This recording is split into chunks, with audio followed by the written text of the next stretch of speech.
ఇవాళ ఒక శాంతియుతంగా ఒక గాంధేయ మార్గంలో ఇవాళ వాళ్ళు నిరసన చెప్తానే రోడ్డు మీద రాస్తారు ఒక చేస్తా అంటే అరెస్ట్ చేశారు. ఇవాళ దాదాపుగా 28 మంది మీద కేసులు పెట్టారు. 28 మంది మీద ఇవాళ కేసులు పెట్టి అక్రమ కేసులు పెట్టిండ్రు. ఇవాళ పోలీసులు అత్యుత్సాహం చూపిస్తా అంటే పాపం షహీనా అనే అమ్మాయి, షహీనా అనేటువంటి ఒక మహిళ కాలు విరిగింది పోలీసుల లాఠీ చార్జ్లో ఇవాళ మరి కాలు విరిగింది ఆ మహిళది. అంతేకాకుండా స్పృహ తప్పి పడిపోయింది ఒక ఓలమ్మ అనేటువంటి మహిళ ఇవాళ స్పృహ తప్పి పడిపోయింది హాస్పిటల్. ఇప్పటి వరకు స్పృహ ఇంకా రాలే. మొన్న కూడా ఒక నిరసన కార్యక్రమం ర్యాలీ తీస్తూ ఉంటే 3 మహిళలు స్పృహ తప్పి పడిపోతే మళ్ళీ 3 రోజులు హాస్పిటల్లో ట్రీట్మెంట్ తీసుకొని వచ్చారు. ఇది నారాయణపూర్ గ్రామంలో జరుగుతున్న దుర్మార్గమైనటువంటి పరిస్థితి జరుగుతుంది. కనుక ఇప్పటికైనా భేషజాలకు పోకుండా నీ అహంకారాన్ని పక్కన పెట్టి గెలిపించిన ప్రజల కోసం నువ్వు మొన్న చెప్పినావు కదా, నేనే చేస్తా నారాయణపూర్ గ్రామ వాళ్ళకి చెప్పిన కోరికలు వాళ్ళకి నేను ఏదైతే హామీ ఇచ్చినా అది నెరవేరుస్తా అని మొన్న రామడుగు మీటింగ్లో కూడా జరిగిన దానిలో చెప్పినావు. మరి నేను ఎవరు అడ్డుకుంటాను?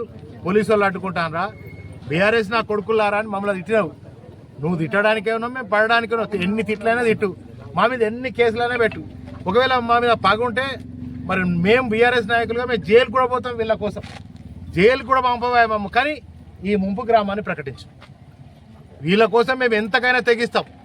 ఏడు దాకా అంటే గడి దాకా పోతాం. కానీ నువ్వు ఇచ్చిన మాటనే, నువ్వు ఏ మాట అయితే ఇచ్చినావో ఆ కట్ట మీద నిలబడి హనుమాన్ల మీద ప్రమాణం చేసి ఏ మాట అయితే ఇచ్చినావో ఆ మాటలన్నీ కూడా వెంటనే నెరవేర్చాలని చెప్పి బీఆర్ఎస్ పార్టీ పక్షాన డిమాండ్ చేస్తూ, గ్రామ ప్రజల పక్షాన డిమాండ్ చేస్తూ, ఈ కేసులు ఏదైతే ఇంకా కేసులు పెట్టుకుంటూ పోతున్నావు, ఇంకా కేసు ఇది ఒక ప్రజాప్రతినిధిగా ఎమ్మెల్యేగా నీకు తగదు.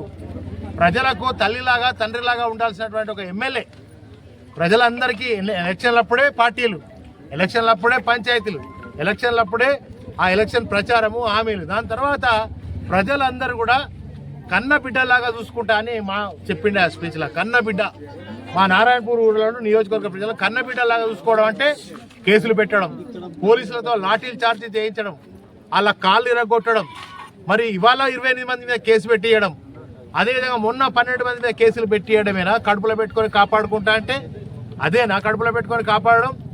సత్యం గారు, నేను ఒకటే మిమ్మల్ని రిక్వెస్ట్ చేస్తున్నా, డిమాండ్ కూడా చేస్తున్నా, దయచేసి ముంపు గ్రామాన్ని ప్రకటించండి. ముంపు గ్రామాన్ని ప్రకటించండి. రేపు రండి, మా మహిళలందరూ కూడా అక్కడనే ఉంటారు. ఆ దీక్షను విరమించండి, వాళ్ళకి హామీ ఇవ్వండి.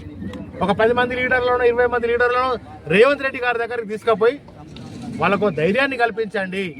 ఎమ్మెల్యేగా మీ బాధ్యత అది. ఒక ఎమ్మెల్యేగా మీ బాధ్యత వాళ్ళకు ధైర్యాన్ని ఇచ్చి ఇచ్చిన హామీ నెరవేర్చే బాధ్యత. అక్కడ ముఖ్యమంత్రి రేవంత్ రెడ్డి, కాంగ్రెస్ ప్రభుత్వం నీ ప్రభుత్వమే, నువ్వు అందులో ఉన్న ఎమ్మెల్యేవే. మరి నువ్వు చేయకపోతే ఎవరు చేస్తారు? మా మీద కేసులు పెడితే మమ్మల్ని పోలీసులతో లాఠీ చార్జ్ చేసి కొట్టిపిస్తే సాధ్యమవుతుంది? అది ఇది నీ సమస్య పరిష్కారం అవుతుందా? అదే పరిష్కారం అయితే అంటే మమ్మల్ని జైలు కూడా పంపానంటేనే మేము ప్రజల పక్షాన జైలుకి వెళ్ళడానికైనా సిద్ధం ఉన్నాం. కానీ వెంటనే దీన్ని హామీ అమలు చేయాలి. లేని పక్షంలో కలెక్టరేట్ కూడా ముట్టడి చేస్తాం, రేవంత్ రెడ్డి ఇంటిని కూడా ముట్టడి చేస్తాం, ఎమ్మెల్యే సత్యం ఇంటిని కూడా ముట్టడి చేస్తాం. ఈ యొక్క న్యాయమైన కోరిక డిమాండ్ నెరవేర్చేదాకా మా ఉద్యమాన్ని ఆపం.